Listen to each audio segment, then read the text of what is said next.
Donald Trump has been panic posting all morning as he sees his power slipping away on election day. It looks like a blue wave is forming today.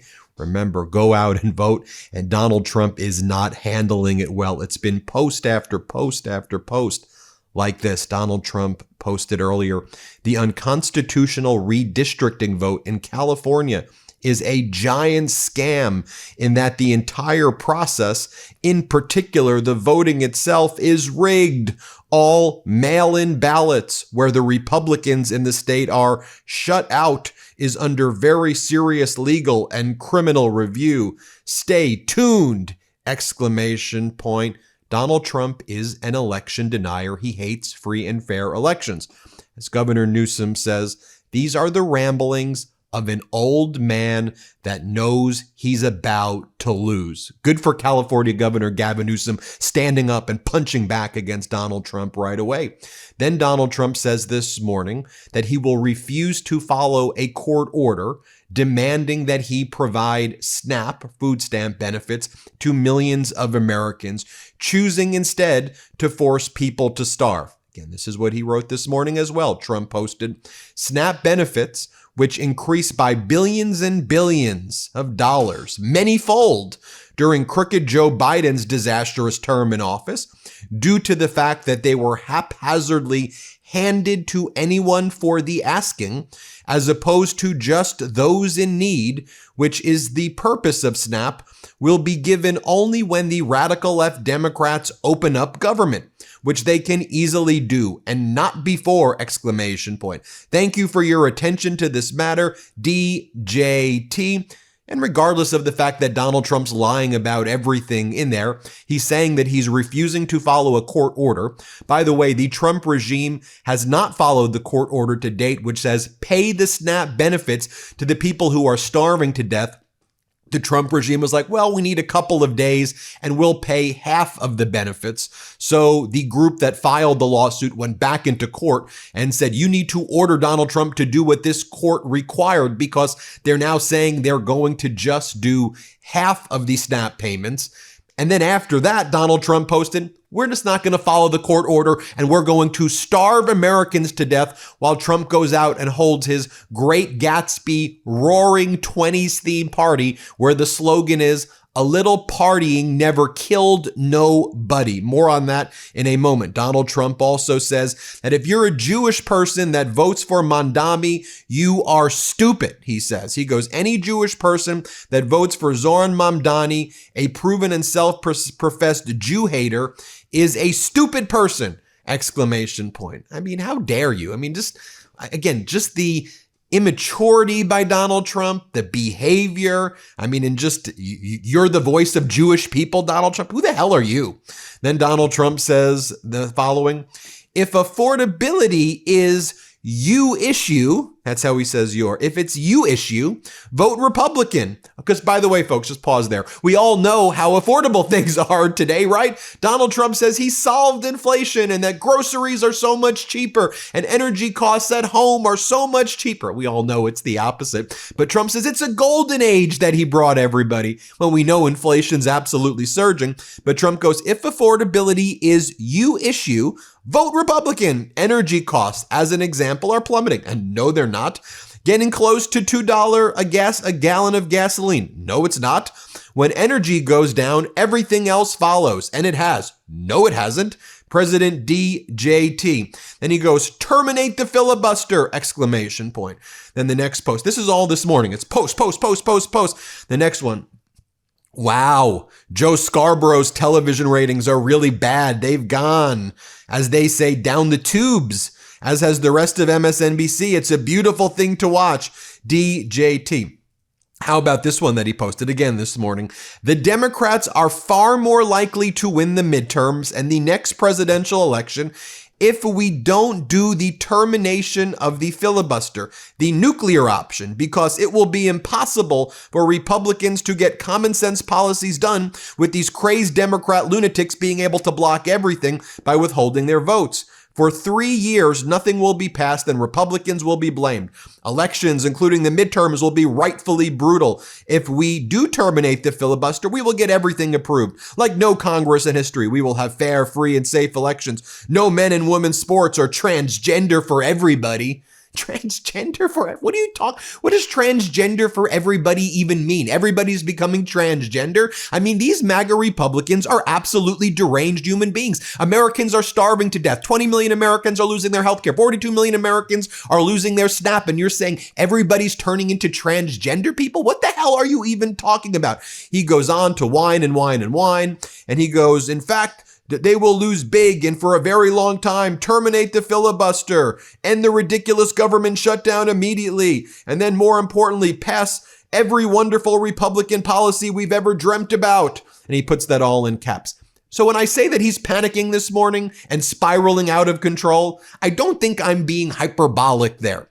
As our editor-in-chief, Ron Filipkowski, writes, who could have foreseen after everything that went down November 2020 through January 2021 that if you put that guy back into power, we would never have another normal election while he was president? Voters in November 2024 took a blowtorch to American democracy. One of the things we're also learning this morning as well is that the Department of Transportation says it will likely be forced to shut down airspace in many parts of the country if the government shutdown continues into next week. That's what Transportation Secretary, former Real World Road Rules Challenge actor Sean Duffy had to say.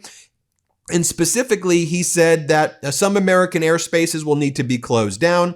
He says that there will be mass chaos in the air. If air traffic controllers miss a second paycheck, it would result in mass flight delays and mass cancellations across the United States, is what Sean Duffy is saying right now, as a result of Donald Trump and the MAGA Republicans government shutdown, because they want to take away your health care and they want to take away SNAP benefits. So MAGA Mike Johnson was asked this morning at one of those embarrassing press conferences, those humiliation rituals that he holds each and every morning. So MAGA Mike, what about that split screen where you have the Trump regime saying it's not going to pay SNAP benefits or only half, and then Donald Trump is doing Great Gatsby Roaring 20s themed parties at Mar-a-Lago with his billionaire oligarch friends with like half-naked women dancing in martini glasses?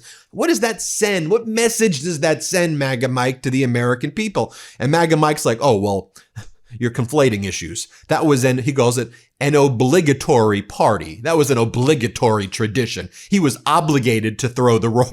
I kid you not. I'm going to show you the clip. MAGA Mike says that Trump was obligated to throw the Gatsby theme party with the half-naked women in martini glasses. He says it. Here, play this clip. So, yeah. You talk about the split screen between what the Democrats are doing and what the Republicans are doing. What about the split screen about the fact that the Trump administration is administering only part of the SNAP program while President Trump is having a Gatsby party at Mar-a-Lago? I reject the premise of the question. Let me talk about SNAP. Okay. By the way, the president had an annual Halloween theme party every year at Mar-a-Lago. That's what he went back to as obligatory tradition. And I just discount what you're trying to do there. The SNAP benefit is a very important question. The White House has bent over backwards, as we've recounted here every morning, to make sure that Americans' pain is mitigated as much as possible, reduced as much as possible. So we got the troops paid. They made creative solutions for that. The WIC funding for women, infants, and children. And SNAP came to a legal crossroads because the legal analysis said that you could not use the contingency fund if the underlying fund was not flowing. I've explained that into detail here multiple times. Two courts disagreed. So what did the president do? In good faith, showing again that he's willing to bend over backwards to help the American people when Democrats are not, he went to the court and said, fine, show me how to do it because we don't see the path. And so the courts have ordered that. They filed a brief yesterday or some response yesterday in the court that they'll give as much as is there. Remember, the contingency fund only has roughly $5 billion, and it costs roughly $9 billion for a month of SNAP benefits. So I think the arrangement is they're going to give at least half to everyone. But here's the problem. It's very complex, is that it's administered through the states, and you have to recalculate all the allocations and how the checks go out. It's not, you can't just flip a switch. Life's been a little crazy lately. I mean, we could all agree on that, right? And one thing that helps me unwind, cornbread hemp's CBD gummies. CBD might be just what you need to level up your daily routine. After adding cornbread hemp's full spectrum gummies into my nightly routine, I noticed I was able to relax more easily and just feel more balanced at the end of the day. They become a small but important part of my wellness routine. Cornbread hemp's CBD gummies are made to help you feel better, whether it's stress, discomfort, or just needing a little relaxation. They only use the best part of the hemp plant, the flower, for the purest and most potent CBD. No fillers, no junk. Plus, every product is third-party lab tested and USDA organic, so you know it's safe and pure. And right now, Meidas listeners can save 30% on their first order. Just head to cornbreadhemp.com/Meidas and use code Meidas at checkout. That's cornbreadhemp.com/Meidas and use code Meidas. That's MEIDAS to get 30% off your first order. Then Mega Mike says, I just want everybody to know the Republican Party is fighting for your SNAP benefits. I just showed you, Mega Mike, Donald Trump's post where he says that he thinks that SNAP is a fraudulent program to begin with, and that he says he's not going to follow a court order because he wants to starve Americans to death. Y'all Republicans hate Americans. You are killers. You are murderers. You hate Americans, MAGA Republicans. Here, play this clip. People everywhere can see clearly who's fighting and voting here every day and delivering for them. And I'll say this clearly to every hardworking American in any place who's missed a paycheck, anyone who has been made to suffer because the services, the health services you rely upon, or the food and nutrition supplement for your family, anyone who is hurting, you have a home in the Republican Party. You have people here who are elected by their constituents to come and do their job, and they do it. They're voting to support you, to make these programs available, to ensure that the people in need have them. And the Democrats, by stark contrast, are doing the exact opposite. Then they bring on Labor Secretary Lori Chavez DeRemer, and she's like, I just want everybody to know, I want you to know, what we have to also be focusing on now is unemployment insurance, because that's about to expire as well. Here, play this clip. As far as the Department of Labor goes, as was mentioned, when we're talking about the SNAP program, one of the other programs that we're definitely concerned about, and we've sent letters out to all 50 states, is unemployment insurance. As delivered by those states, that will be the next thing that we have to be concerned about. If people stop receiving their unemployment insurance, will be another detrimental fact to the American workforce. So that is what we're focused on now. Okay. Then they bring on Tom Homan on Fox, where they stop talking to him about the $50,000 in the Kava bag, the Mediterranean restaurant where he received $50,000 from undercover FBI agents that he asked for. And he goes, that's just the way I do business. They don't ask Homan about that anymore. But Homan goes, there will be lots of bloodshed coming. Here, play this clip. Again, we're going to keep doing this job. I started back in March saying if this hateful rhetoric continues, there's going to be bloodshed. And the left went crazy. How dare I say that? I'm a fear monger. Well, unfortunately, I was right. There's been a lot of death, either of detainees that were shot by a sniper in Dallas, or people that attacked an ICE facility, and the threats on ICE officers.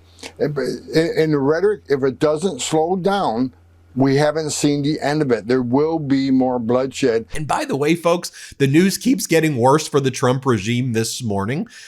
Lindsey Halligan, Donald Trump's former personal lawyer, the insurance lawyer, who after the Republican United States attorney in the Eastern District of Virginia left that office, or was fired by Donald Trump because he said there was no evidence against Comey, and lots of other people left. And then Lindsey Halligan became the top federal prosecutor out of the Eastern District of Virginia. But now it's being challenged that she's actually a fraudulent federal prosecutor, because you can't have two interims after you've appointed the first interim, the Republican guy who left because he said there's nothing to prosecute Comey Comey for. And if you're going to force me to do something unethical, I'm not going to do it. So Halligan, who had no experience as a federal prosecutor, she presented to the grand jury certain claims about Comey that led to Comey's indictment. Do you remember what I said? Then I said, she's never been to a grand jury before. She was the only person in the room. I said, I wonder what the hell she told that grand jury, because I said, I bet you that she lied to that grand jury. I was giving my opinion, of course, and that she told them things that weren't accurate to secure that indictment, because we all know that the main witnesses, witness 1 and witness 3, are individuals. One's been on the MeidasTouch network. The other we've reported on as well. And they've said that Comey didn't do the things that are being attributed to them. And they're the main witnesses and they're friends with Comey. So I'm like, they didn't testify. So what the hell did she tell this grand jury to get this indictment? Well, now the federal judge last week or 2 weeks ago or so ordered Lindsay Halligan turn over the grand jury transcript. I want to read it in advance of the hearing to determine whether you're disqualified or not. Get this. We're now learning today that Lindsay Halligan did not turn over the full grand jury transcript. She gave like other information and not the actual transcript. So the judge says, where's the transcript? Why have you edited out the things that you said? And I want to see what Lindsay Halligan said. That's what I'm ordering you to do. So Halligan is hiding from the federal judge the grand jury transcript that led to Comey being indicted. Lindsay Halligan seems to be in deep, deep trouble right now. Judge Curry orders the DOJ to submit a more complete transcript of the Comey grand jury proceedings, noting that the transcript she was provided of the lone witness does not include Lindsay Halligan's remarks or presentation. How'd they cut out what Lindsay Halligan said? Because I remember I told you, I said, Lindsay Halligan, I bet you she told him a bunch of BS. There's no way she could have secured that indictment if she told them the facts, because I knew what witness 1 and witness 3 had previously said. And this is what the court says in the order, just so you can see it for yourself. Defendant James Comey has filed a motion to dismiss, alleging the indictment resulted from a violation of the employment clause, which authorizes appointment of an interim United States attorney. On October 28, 2025, the underside entered an order directing the government to submit for in-camera review. That means just the court sees it. That's what in-camera review means. And the public doesn't see it, the judge sees it. Because it's grand jury testimony, which is confidential under the grand jury rule, Federal Rule of Criminal Procedure 6E. All documents relating to the indictment signer, meaning Lindsay Halligan's participation in the grand jury proceedings, along with complete grand jury transcripts. On Friday, October 31, 2025, the court received a package containing transcript of grand jury proceedings on September 25, 2025. This court has reviewed the transcript and finds it fails to include remarks made by the indictment signer, both before and after the testimony of the sole witness, which remarks were referenced by the indictment signer during the witness's testimony. In addition, the package contains no records or transcripts regarding the presentation of the 3-count indictment referenced in the transcript of the return of grand jury indictment proceedings before the magistrate judge. Accordingly, the government is directed to submit no later than Wednesday, November 5th at 5 p.m. for in-camera review, a complete transcript and/or recording of all statements made by the indictment signer to the grand jury on September 25th, 2025, to include statements made prior to and after the testimony of the witness and during the presentation of the 3-count and subsequent 2-count indictments. I just want you all to think about that right there, that was not turned over. One other thing I want to mention, or two other quick things I want to mention. Governor Wes Moore of Maryland is announcing the creation of the Governor's Redistricting Advisory Commission, the first step for a mid-cycle redistricting there in Maryland to get rid of this one Republican district to fight back against Trump's unlawful trying to rig the midterm elections. It's a response to what Trump is doing. And then I want to mention this as well. Dick Cheney passed away at the age of 84. He was a White House Chief of Staff, Wyoming Congressman, Secretary of Defense, and Vice President of the United States.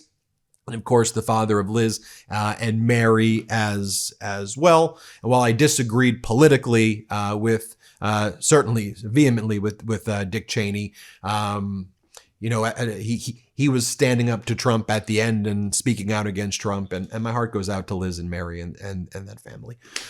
Thanks for watching. Hit subscribe. Let's get to 6 million subscribers. Want to stay plugged in? Become a subscriber to our Substack at MeidasPlus.com. You'll get daily recaps from Ron Filipkowski, ad-free episodes of our podcast, and more exclusive content only available at MeidasPlus.com.